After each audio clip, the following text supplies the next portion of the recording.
gata parda acaba de entrar en el Faro de la Ser. ¿Qué tal? Buenas noches. Bienvenida a este programa, a este estudio del Faro. Te voy a pedir, como a todos los invitados e invitadas que pasáis por aquí, que me dejes un seudónimo para arrancar esta conversación. ¿Cuál eliges? Bueno, yo creo que Flor de Pita. Flor de Peta. De Pita, no de Peta, no. Flor de Pita. Vale. No estaría mal, Flor de Peta. No estaría mal, me ha hecho mucha gracia la Flor de Peta. Bueno, este es un viaje que arranca en el mar, termina en un faro. Entonces, me gustaría que me contaras qué relación tienes con el mar. Es verdad que casi siempre que uno piensa en el mar, hombre,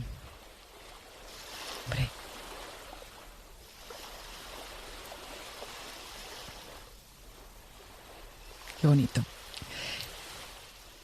Piensa en su infancia, ¿no? No sé por qué. La mayor parte de las personas que oigo y que hablan del mar vuelven a la niñez, ¿no? A ese mar de la infancia. Y para mí, claramente es Almería, que es un lugar de veraneo cuando me recuerda a toda mi familia juntos, mis primos y mis abuelos que vivían, ¿no? Y es Almería. Ese es el lugar del mar. He conocido muchos mares a lo largo de mi vida. Y me gustan de todas formas. No me gusta solamente quedarme en la playa mirando al mar y al infinito en el horizonte. A mí, yo soy buceadora, lo cual, cuando me cansé de mirar al horizonte, me sumergí a ver qué había dentro. Por aquello de que dicen de que el mar no solo es agua, ¿no? Uh-huh. Saber qué vida hay debajo del mar, por ese espíritu inquieto de saber. Me gusta el mar de los acantilados, me gusta el mar de playas infinitas, me gusta el mar con vegetación, con pinos, me gusta el mar de todas sus formas. Y creo que lo que define al mar no es el mar en sí, sino el entorno, ¿no?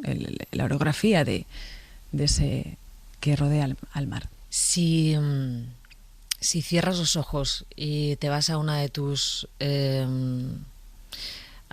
buceos, ¿no? De tus inmersiones, ¿podrías contar a los oyentes qué estarías viendo y qué estarías oyendo?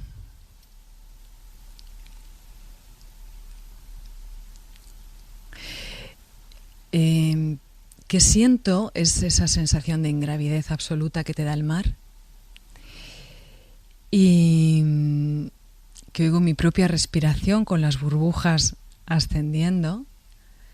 Es un sonido muy relajante, muy relajante. La sensación de estar en otra dimensión, que no es a la que estamos acostumbrados. El azul y el descubrir. Yo creo que por eso decidí ser buceadora, ¿no? Cuando me cansé de mirar al horizonte y de ver el mar de una sola forma, decidí ver qué había dentro. Descubrir que hay otros animales, otros peces, hay otra flora, otra vegetación, otra fauna que no conoces. No conoces ni cómo es tu cuerpo en ese ámbito. ¿Alguna vez has sentido miedo? Sí, buceando mucho. Sí. ¿Cuándo? Sí. ¿Cómo es esa sensación? Hice una inmersión nocturna. Estábamos en la manga del Mar Menor y yo creo que soy contrafóbica. Bueno, creo que los terapeutas dicen que soy contrafóbica. O sea, ¿Qué es contrafóbica? Contrafóbica es una persona que es muy miedosa, pero su manera de salvarse del miedo es anteponerse al miedo. Así como, bueno, o sea, ¿qué miedo tengo? Bueno, pero yo me hago buceadora, me lanzo a donde haga falta, ¿no? Pero en realidad cobarde e intrépida. Sí, en realidad el motor de atreverse es el miedo, ¿no? Y en esa inmersión yo había una persona que era el instructor que llevaba unos faros delante y entonces a mí me encargó, porque ya había hecho esa inmersión más veces, de llevar un foco detrás en la cola de buceadores, con lo cual yo iba de cola, o sea, uno que él iba al principio y yo al final. Iba con un compañero mío y en un momento dado la luz mía empezó a apagarse. Con lo cual yo tuve claro que lo que teníamos que hacer era seguir la luz del que estaba en cabeza, ¿no? Del instructor. Pero ese compañero empezó a asustarse mucho porque nos estábamos quedando a oscuras. Sin embargo, mi intención clara era, por favor, o sea, ahora no vamos a caer en esto, lo que tenemos que hacer es nadar en dirección a la luz que vemos de guía. Él se empezó a agobiar muchísimo y quiso subir rápidamente. Entonces este hombre era un bombero tremendo, maravilloso, Jesús, y subió y yo intentaba retenerle para que no subiera. Porque hay un peligro si alguien sube. Sí, claro, puedes tener accidente de descompresión si subes muy rápido. No estábamos a mucha profundidad todavía y creo que eso nos salvó porque no estábamos a demasiada profundidad, pero tienes que ascender de manera paulatina para que no haya un accidente. Y entonces empezó a subir, yo llevaba un Aladín que empezó a pitar, indicándome, el Aladín es el ordenador de buceo, y entonces empezó a pitarme diciendo que estaba subiendo muy deprisa. Pero llega un momento en que dices, o me quedo aquí, me salvo yo, o me voy con mi compañero. Y me fui con mi compañero. Yo creo que es un poco, a veces, es como el hándicap mío, ¿no? Me salvo yo o me voy con el otro, aunque nos moramos los dos. Ha sido como... Ah, sí, y te vas con el otro. Y me fui con el otro, y entonces el otro, muerto de miedo, se sentía fatal ya en superficie, y ahora teníamos que volver al barco. Había una marea en contra, y yo le decía, tenemos que nadar, yo todavía tenemos que nadar, el barco está allí, vamos nadando. Había una corriente que iba en contra nuestra, con lo cual costaba mucho nadar. Él es bombero profesional, era incapaz de nadar. Yo le inflé el chaleco y le arrastré, que todavía hoy me pregunto de dónde yo saqué fuerzas para ir contracorriente en mitad de la oscuridad, que el mar de noche, si alguna vez te has bañado de noche, es bastante inquietante porque estás como en un mar de alquitrán, oscuridad absoluta. Sí. Y arrastrándole a él para encontrar el barco. ¿Tú tienes miedo a la muerte? Mira, yo soy de esas personas que de pequeña, le encantaban las películas de terror, lo oculto, por aquella curiosidad que tenemos con lo que desconocemos, ¿no? Por aquello que te decía de que soy inquieta y que me intriga querer saber todo lo que desconozco, me apasiona, hay algo que me impulsa a conocerlo, aunque me muera de miedo. Y es verdad que una época en la que claro que tenía miedo a la muerte, tenía mucho miedo a la muerte. Y luego llegó un momento que fue cuando fui madre, en el que entendí que mi miedo a morirme yo había desaparecido, puesto que el que me quisiera joder la vida lo tenía súper fácil, porque en aquel momento, bueno, y todavía hoy, ya cuando eres madre, en mi caso lo que más temes es la muerte de tus hijos, ¿no? Entonces dejé de tener miedo a mi muerte para aterrarme, que algo les pueda pasar, ¿no? ¿Cómo era tu casa de la infancia? ¿Cómo era tu cuarto? Bueno, yo vivía en Alcorcón, imagínate, soy de Alcorcón. Bueno, nací en el barrio de Salamanca, entonces mis padres fueron a esas ciudades dormitorio. De los alrededores de Madrid. Bueno, se compraron un piso allí, con el piso que vendió mi madre, que era la que tenía el piso en la calle Goya, donde yo nací, en la calle Goya, en la calle Máiquez en concreto. Ese piso lo vendieron y bueno, se compraron el piso en la ciudad dormitorio. Curioso el nombre de la ciudad dormitorio, ¿por qué dices, ahora que me preguntas por el dormitorio. Sí, oye, ¿por qué dices eso? ¿Por qué dices, el piso era de mi madre, es ella quien lo vendió y lo dices así? Sí, porque hace poco además hemos estado hablábamos de temas de herencias y hay cosas todavía que descubres de tus padres, ¿no? Entonces era una de las cosas, es que mi padre decía que habíamos comprado esa casa y mi madre pues dio golpe en la mesa y dijo, perdona, no, el piso se compró porque el piso era de mi madre, de mi padre, yo lo heredé y pusimos para comprar el otro piso, ¿no? Pero puntualizando. Mi madre no trabajó nunca, era mi padre el que trabajaba. Entonces era un piso que estaba bien, un piso grande, amplio, con una terracita, con un pasillo largo, con muchas habitaciones, y yo al principio, bueno, cuando tuve mi propia habitación, nuestro abuelo, el padre de mi madre, vivía con nosotros y él tenía su habitación y mis hermanos dormían juntos en una habitación común y yo, que era la única niña, dormía en una habitación que me habían puesto preciosa, como con muebles de esos de blancos, lacados en blanco, bueno, blanco no, eran color crema, con la cama en medio. Y yo pasé a dormir en esa habitación, yo creo que con 2 años, y lo recuerdo con terror.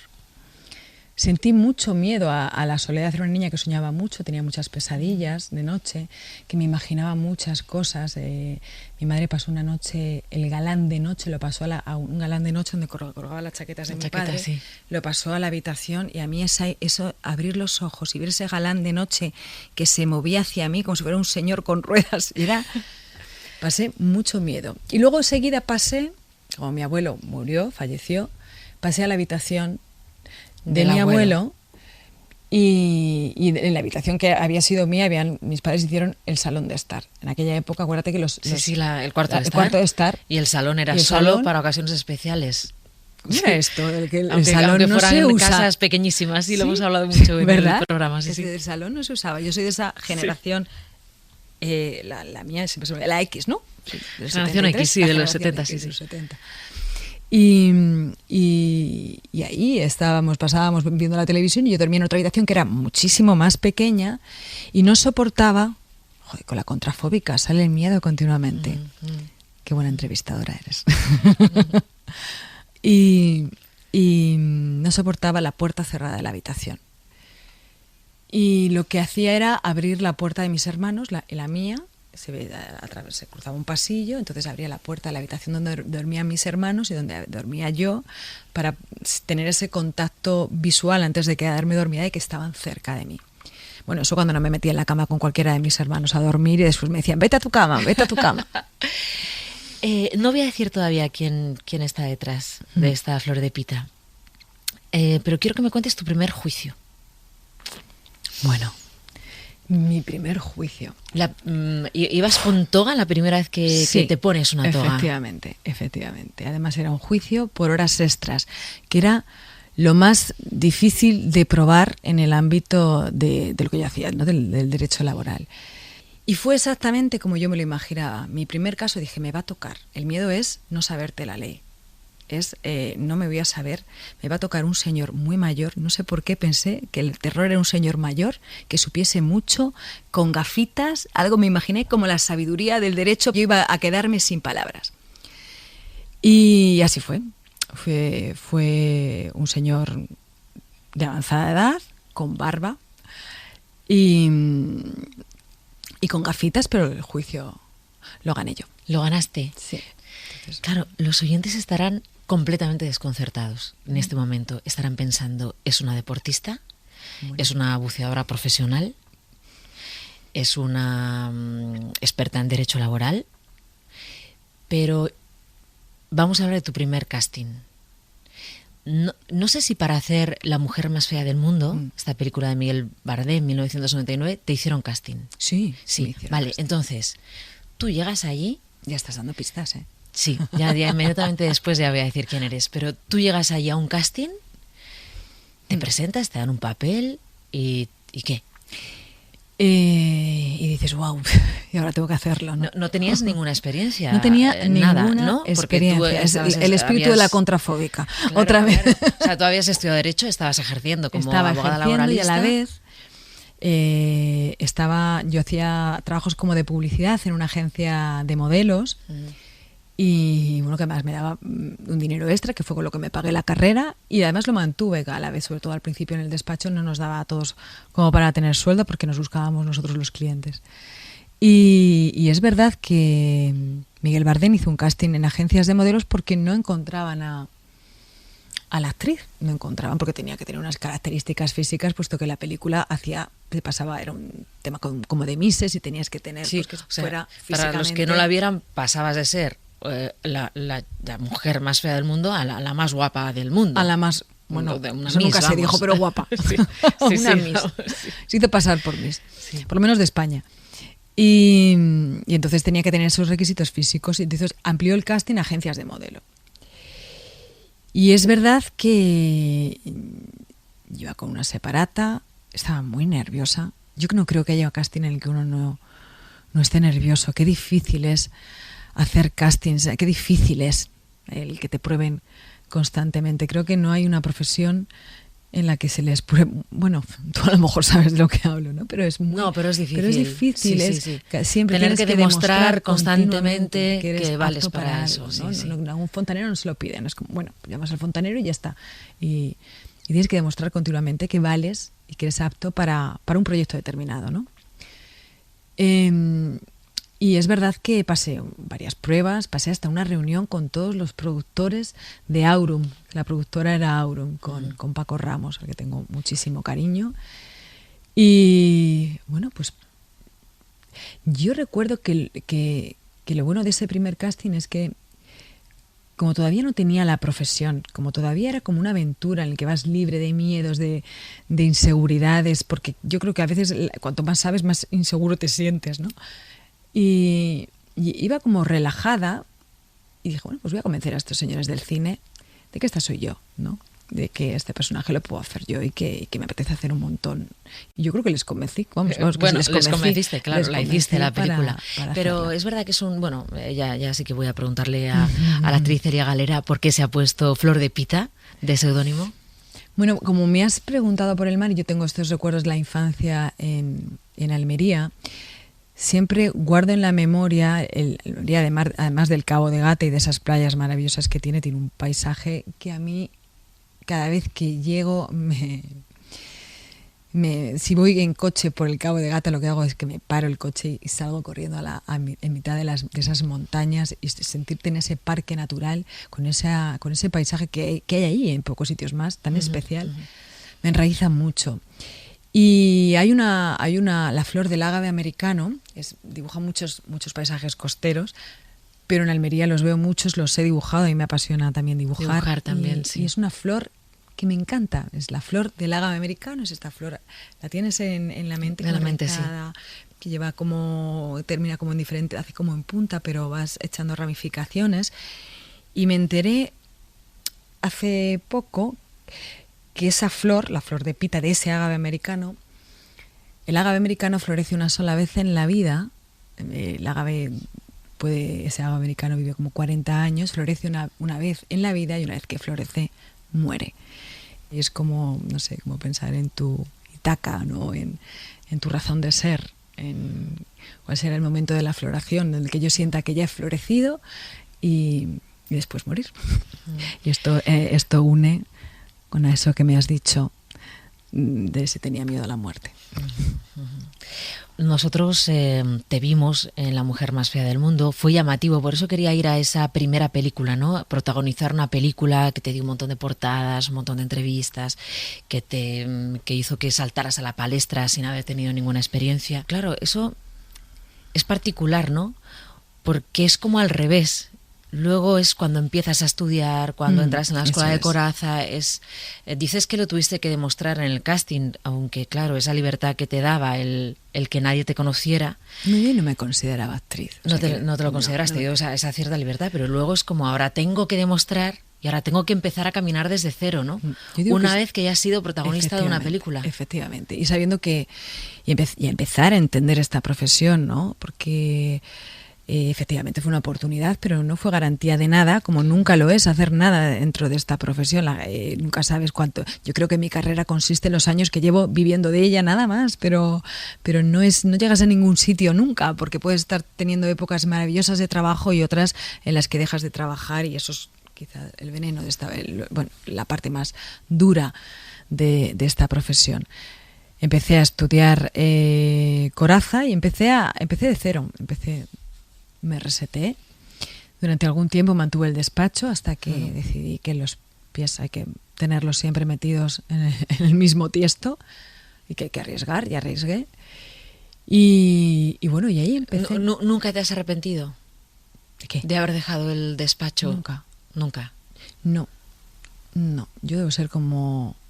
Decía lo de solo lamentaba los pecados que no había podido cometer, decía Lord Byron, era, ¿no? Que lo decía, creo que era Lord Byron. Y mira, hablábamos de ese primer casting, pero cuéntame el último, el que te hace Benito Zambrano para Pan de Limón con semillas de amapola, que creo que también fue larguito ese casting. Bueno, es terrible, Benito Zambrano es que es muy pesado haciendo castings. Solo te diré... Fue larguísimo, y te diré que yo salí de ese casting, la última de las... Bueno, quizá el segundo, hice 3 pruebas distintas. Cada vez iba con más hojas de guión, que yo decía... Bueno, yo acabé la tercera prueba en 35 folios de texto, Que yo decía, este hombre le falta poco por darme el guión entero, que yo me lo aprenda en casa y que, claro. me diga. Y de hecho, O sea, 21 folios para la 35 folios para la prueba. tercera prueba que hice. Hice una primera prueba que era un monólogo con una persona que me daba réplica, luego las cosas del casting, que ni siquiera está el director, estaba el director de casting, una persona que me daba réplica como pequeñas frases, pequeñas pildoritas para que yo continuara o tomase aire en ese monólogo. Luego hice una segunda prueba con el director, ya por fin, y luego hice una tercera prueba que era todo el día de casting, donde él ya iba cerrando un poco más el círculo con los personajes que él intuía podían hacer el match, ¿no? Y recuerdo que en el segundo casting le dije, bueno, yo no sé si me vas a coger, en el tercer casting, yo no sé si me vas a coger o no, Benito. Digo, pero te aseguro que este casting lo voy a poner en mi currículum. Y mira, me cogió. Y te cogió. Sí. ¿Cuándo estrenáis o cómo va ese proceso? Acabamos de terminar, acabo de llegar de Canarias y de terminar de rodar, y yo supongo que para el último trimestre, no lo sé, de año, ahora están en proceso de montaje, ahora está haciéndose. Y uno cree que hace la película cuando la está rodando, no. La película no es nuestra, la película es del director y después pasará a manos del público. Y con este arduo ejercicio de desprenderse de lo que uno hace continuamente. Y la está haciendo él con su montadora, Teresa Font, maravillosa. Y ¿cómo ha sido trabajar con Benito? Fue uno de nuestros gatopardos el año pasado. Nos brindó una entrevista él fabulosa. Es una persona maravillosa, si has estado con él, y es una persona cálida, con un corazón maravilloso, una persona muy inteligente, que sabe hacer mucho cine. Trabajar con él, dicho esto, diría, trabajar con él es muy complicado. Yo creo que mis compañeros lo van a entender. Te exige mucho. A veces él tiene una manera, como buen creador, tiene una manera muy caótica de trabajar, y eso a veces no es fácil cuando estás en un set con unos requisitos técnicos e incluso con actores que, aunque el personaje no tenga que saber lo que tiene que hacer, el actor sí que tiene que saberlo, ¿no? Y además él es ir de improvisando, el ir haciendo, ahora ponte allí, y ahora vamos a hacer esto desde aquí, y ahora háblame, pero te está hablando a la vez que estás rodando. O sea, no dicen corten. Una vez que te pusieron una claqueta delante de mi cara, dije, bueno, creo que con perdón, ¿puedo decir una burrada? Sí, por la hora sí. Dije, creo que me voy a correr. Escucha, una claqueta en mi cara. Porque no corta. Es una locura. Oye, mira, no suelo preguntar por los sueños, pero ahora que has dicho lo de me voy a correr con esa claqueta, habiendo comentado en el programa ese sueño con el que mucha gente se habrá sentido identificado, porque es verdad que no son buenos tiempos para mantener relaciones sexuales con nadie, ni para conocer a nadie, solteros, ni para nada, ¿no? Pero, ¿tú crees que ser una actriz facilita las relaciones? Que era una actriz facilita. No. Por aquello del sexo, ¿es una actriz facilita? No. Digo, pero ¿cómo es esto que me está preguntando? Iba a responder, digo, ¿me puedo vender? Están bien todos los juegos de palabras, el flor de peta, la actriz facilita, no, quiere decir... Tú y yo tenemos que quedar. Vamos a tomarnos algo ahora cuando salgamos fuera de confinamiento. No, pero es verdad, ¿tú crees que ser una actriz, facilita las relaciones, o espanta a los demás? De tu vida se saben cosas, fue un divorcio muy sonado el que tuviste con Iván, ¿no? Iván, el Iván padre Sánchez. de tus hijas. ¿Eso entorpece? ¿Te abre puertas? ¿Nunca lo has pensado? Nunca lo he pensado, la verdad. No. Yo es verdad que tengo una vida, afortunadamente, ¿no? Y no me identifico mucho yo con la actriz, quiero decirte, fuera del ámbito del trabajo. Tengo la gran suerte de saber quién soy y me relaciono como soy, ya está. No creo que nadie se haya acercado a mí porque soy actriz, ni que lo hayan dejado de hacerlo porque por la misma razón, ¿no? Dicho esto, la cosa está muy difícil, ¿no? Está dificilísima, pero muy, muy difícil. Soy facilita, al que le puede interesar. Que quede claro, Está que quede muy claro. difícil, no sé, esto Oye, de que nos estrechen tanto el círculo no nos favorece a la gente soltera, ni a... Bueno, yo estoy deseando ya por fin que todo esto acabe. ¿Y qué tal sin pareja? ¿Ahora? Pues mira, llevo exactamente, yo creo que, podemos hacer... bueno, es que yo ya me estoy soltando demasiado, la verdad. Sin follar llevo un año. Tú imagínate cómo estoy. Sin pareja llevo 2, pero sin follar. Habrá mucha gente que diga exactamente igual que yo. Exactamente igual que yo. Yo creo que voy a hacer un club de fans.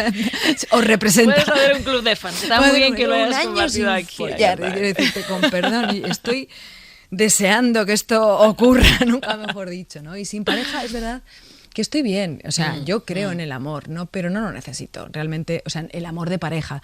Tengo mucho amor en todas sus vertientes y me siento una gran afortunada de poder sentir el amor, pero no en el amor al que nos tienen acostumbrados, que parece que uno ama si no tiene pareja, ¿no? Y esto es algo a lo que hay que revelarse. Estoy feliz, estoy contenta, sí me apetece follar, ¿verdad? Que pensabais que iba a decir pareja, no me apetece. No. Relacionarme, tener sexo y conocer personas y estar un poquito en el cuerpo, ¿no? Mira, es que además lo pregunto porque es una situación en la que tanta gente que está escuchando la radio se va a sentir identificado. Lo que te pasa a ti le pasa a miles, a millones de personas que no pueden salir a tomarse nada porque está todo cerrado. Así que a mí me parece bien que se cuente, que parece que no. Y además es que a mí me gusta el encontrarte a gente. Digo, echo tanto de menos llegar. Me decían, ¿qué echas de menos? Digo, echo mucho de menos llegar a un bar.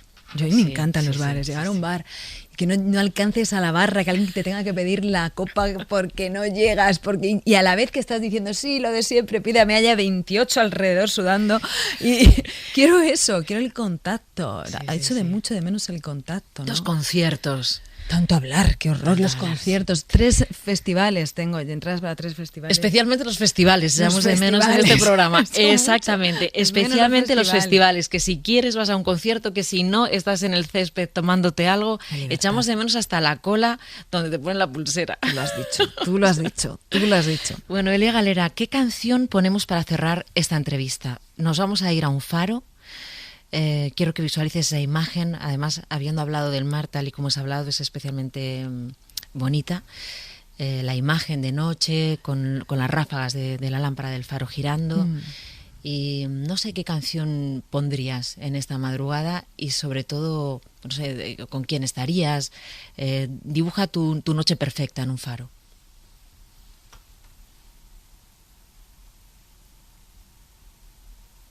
Estoy entre 2, entre algo que haga referencia al mar o en decirte mi canción favorita. ¿Qué prefieres? ¿Tu favorita? Mi canción favorita es Lucía, de Serrat. Vamos a buscarla. ¿Y me cuentas por qué es tu canción favorita? Porque me encanta la letra, es que me parece... Bueno, pues con este regalo acabamos nosotros también esta conversación en el faro. Lo hemos pasado muy bien contigo. Yo también lo he pasado muy bien, me hacía muchísima ilusión conocerte, estar en este templo, que es yo es que láser es la que escucho, que le tengo que decirlo. Y aquí tienes a Serrat con esta canción, con esta letra tan bella, la verdad. Vuela esta canción para ti. En mi voz, a ninguna parte, a ningún buzón. No hay nada más bello que lo que nunca he tenido, nada más amado que lo que perdí. Perdóname.